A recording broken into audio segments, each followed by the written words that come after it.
Thank you both for coming in, Mr. and Mrs. Mr. and Mrs.? What do you mean, Mr. and Mrs.? She is not my wife! And that black girl is not my daughter. Do not ever associate me with these people. I don't even like them!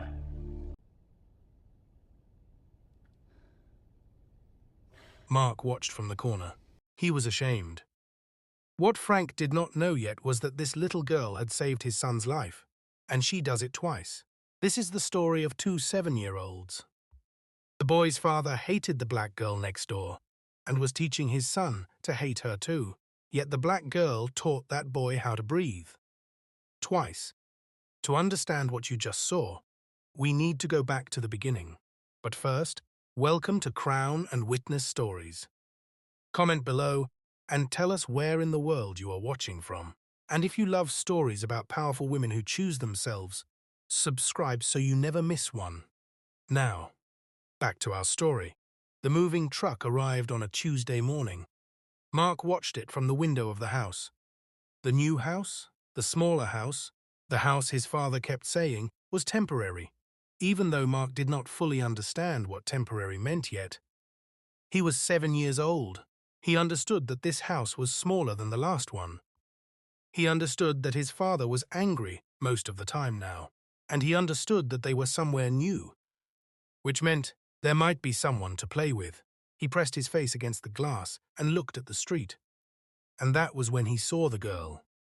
She was standing at the edge of the yard next door, watching the truck the same way he was watching it, with the open, uncomplicated curiosity of a child who has not yet learned to pretend she is not interested.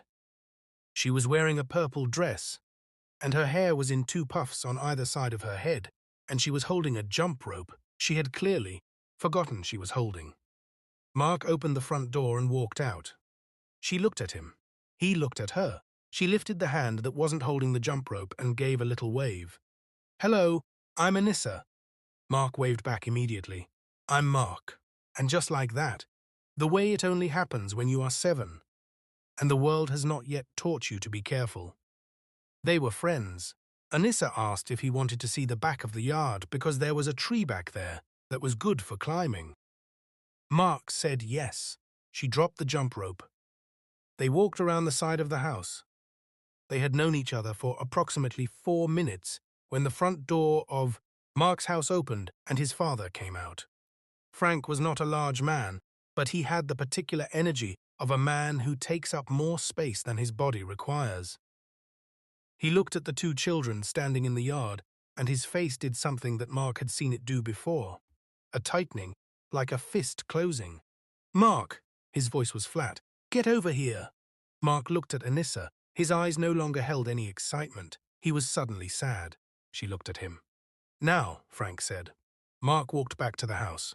When he reached his father, Frank put a hand on his shoulder and steered him toward the door, and as they went inside, he said, not quietly, not to himself, loud enough for Anissa to hear every word, "What did I tell you about playing with people you don't know? Especially those kinds of people." Anissa stood in the yard and watched the door close. She stood there for a moment. Then she picked up her jump rope and went inside. That evening, Frank sat at the kitchen table and explained certain things to his son. People could not be trusted. Men who showed weakness ended up alone. Women, all of them, were capable of destroying a man if he let them close enough. He said this the way he said everything lately. Like fact. Like something proven. Mark ate his dinner and listened. He was 7 years old. He did not know that what his father was building in him, day by day, was a wall. He just knew that serious men were important, and that he wanted to be important someday. He did not think about the girl in the purple dress again until the morning. And then he thought about her quite a lot. Anissa went inside and found her mother in the kitchen making dinner. Melissa was the kind of woman who cooked with the radio on, not loud, just enough to fill the silence. She was stirring something when Anissa came in and sat down at the table with the particular heaviness of a child carrying a question that is too big for her. Melissa looked at her daughter. "What happened?"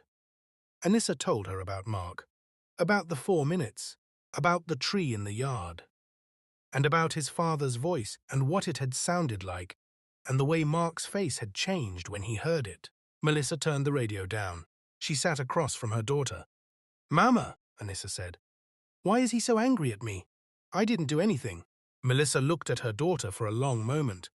She had a choice here. She could make it simple. She could protect her. She could say people are just sometimes not very nice and leave it there. But that was not how Melissa did things. She told Anissa the truth. She said that sometimes people go through painful things, and instead of dealing with them properly, they look for somewhere to put the pain, and sometimes they put it in the wrong place. Whatever was making that man next door so angry had nothing to do with Anissa. That is not your fault, and it does not make you less. Say it back to me. Anissa said, "It's not my fault, and it doesn't make me less." Good.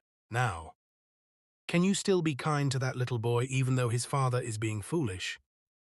Anissa thought about the 4 minutes, the tree they never got to. "Yes," she said. "That's my girl."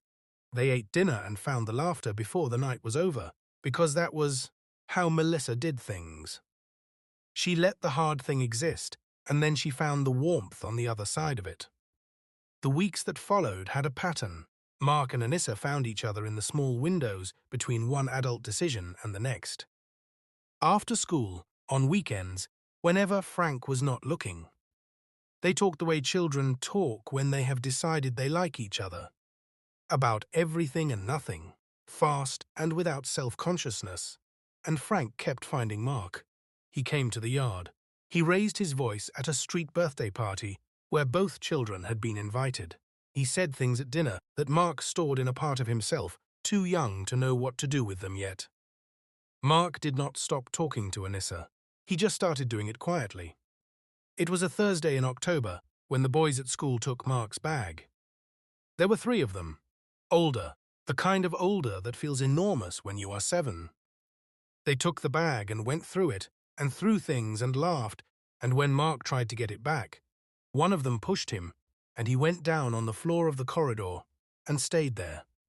And then he felt it, the tightening in the chest that he had felt before, the narrowing, the way the air suddenly had to fight to get where it needed to go. He reached for the bag that was no longer in his hands.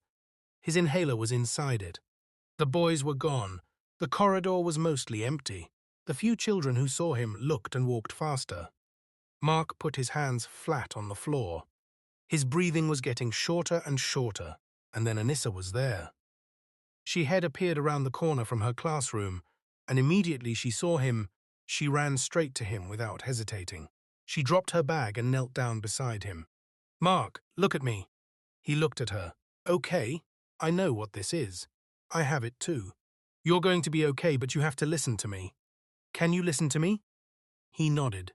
It was the only thing he could do. "Sit up. Come on, sit up and lean forward. Put your hands on your knees." She helped him shift his position. Sitting forward, hands on knees, his back was no longer against the wall. "Now breathe in through your nose, slowly. Count with me. 1, 2. Good. Now out through your lips. Make them like this." She demonstrated, lips slightly pursed like blowing out a candle slowly. 1, 2, 3, 4. Again, in through the nose. 1, 2. Out through the lips. 1, 2, 3, 4. Mark followed her. "Don't panic," Anissa said. "Panicking makes it worse. Just breathe. In, 1, 2. Out, 1, 2, 3, 4. Keep going." He kept going. The corridor was quiet. Anissa counted with him. She did not look scared. She looked like someone who had done this before. For herself, alone, in the night, when there was no one to count with her. Slowly, slowly, the tightening began to ease. Mark breathed. Anissa stayed exactly where she was until he was breathing normally. Then she sat back and looked at him. "How did you know that?" Mark asked. His voice was still unsteady. "Because I have it too," she said. She shrugged. "My mum taught me." Then she pointed at him. "And you were breathing all weird." Mark stared at her. "I was having an asthma attack." "I know." Anissa grinned. It still looked weird. Mark looked at her. This girl who was 3 months younger than him, who had known him for a few weeks, who had appeared around a corner at exactly the right moment, and had not panicked and had known exactly what to do. He said a quiet, "Thank you." She said, "Don't thank me." Anissa looked down the hallway where the boys had disappeared. "Next time, keep your inhaler in your pocket," she frowned. "Not in your bag." Then, softer, "They can take your bag." Mark was still nodding when the teacher found them. The principal's office smelled like old wood and floor cleaner. Mark and Anissa sat in chairs that were slightly too big for them while the principal called their parents. They did not speak while they waited. Mark kept looking at the door. Anissa kept her hands in her lap and her back straight the way her mother had taught her. Frank arrived 4 minutes after Melissa. He came through the door, and his eyes went immediately to Anissa, and something moved across his face that he did not bother to hide. The principal stood up and smiled the professional smile of a woman who managed situations for a living. Thank you both for "Thank coming you in. so much for coming, Mr. and Mrs., she began, and she gestured to include both parents in the greeting. Frank stopped her. "Mr. and Mrs.?" He said it the way someone says something they cannot believe they are hearing. He turned and pointed at Melissa. Not the gesture of a man making a point, the gesture of a man who wants to make sure no one misunderstands. "She is not my wife." What do you mean, Mr. He pointed and at Mrs.? She Anissa. is not my wife. "And that black girl is not my daughter. black girl Do is not not ever my daughter. associate me with these Do not people. ever I don't associate me even with these like people. I them." don't even like them. The office was very quiet. Even the principal froze for a moment. Then she picked up her pen and made a note on the incident report before continuing. Melissa sat with her hands folded. Her face did not change. She had practiced that face, not because she was hiding something, but because she had decided long ago that men like Frank did not get to see what their words cost her. The principal said she was terribly sorry. It was an oversight. She had simply meant, "Whatever," Frank said. "What is this about? Why are we here?" The principal explained. "The bullying, Mark's asthma attack, the situation in the corridor." Frank turned to his son. "What happened?" Mark explained. "The bag, the inhaler, the floor." And then he said, "But I'm okay, Dad. Anissa helped me. She taught me how to breathe when you don't have the inhaler." Frank looked at Anissa. His expression was the expression of a man who has just been told something that does not fit inside the story he has already decided is true. "She helped you," he said. "Yes. How does a little girl like this know anything about that?" It was Melissa who answered. She did not raise her voice.